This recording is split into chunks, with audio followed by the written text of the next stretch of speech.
Hey everyone, my name's Scott and welcome back to my channel. I can't believe we're already halfway through August. This video will dive into the 14th chapter of my book titled Adventures of the Time-Traveling Brain. Many times in our lives, we consider what to think and how to think, or maybe even why we think the way we do. But have you ever wondered when to think? Take a moment to think about your past. Where have you been? What is your favorite memory from growing up? Now take a moment to consider your present. Where are you watching this video? What's the weather like today? Now think about your future. Where do you want to go? What goals do you have in place? So, after that lot of questions, it's important to ask yourself, when do I think? Getting caught up in times where we regret saying something or regret not saying something is one of the key dangers of past thinking. It's inevitable to relive moments in our minds and recall how different our lives were compared to how we are now. But when we get caught in the past, it can impact and sour our lives in the present. Don't let your past keep you from your destiny. We can't afford to get trapped in past struggles when our present selves have enough to worry about. It's always nice to relive the good times in your memories. However, some moments in our lives were only meant to be experienced once. This is why we need to cherish every experience and take every opportunity that life gives us. That being said, this brings us to living in the present. Present thinkers fail to acknowledge their past and end up making the same mistakes over and over again. Although you only live once, that's not an excuse for you to live recklessly. If we live in the moment too much, wasting our time, money, and energy on temporary satisfaction, we'll soon find that our lives have become quite shallow. In an ironic turn of events, wanting to live without regrets by living in the moment creates further regrets down the track. And this brings us to future thinking. Getting caught up in the future also becomes a problem when you abandon your past and your present.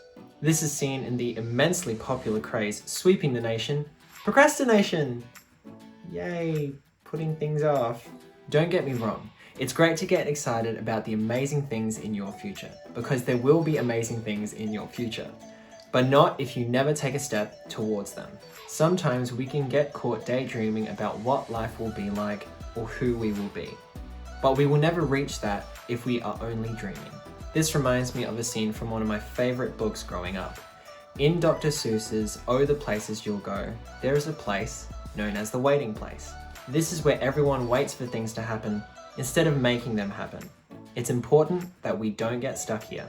The main objective of this chapter is to encourage my readers to ask themselves, when do I need to think? In life, it's important to remember your past, take note of your present, and look to your future. Each one has its own extremes, so this is where you need to learn how to balance when you think. I wrote this chapter because many people neglect the when of their thinking. Today, people are often told what to think, about their bodies, about their clothes, about their behavior, about their entire lives. Then further, people are influenced on how to think, how they should think about this or shouldn't think about that.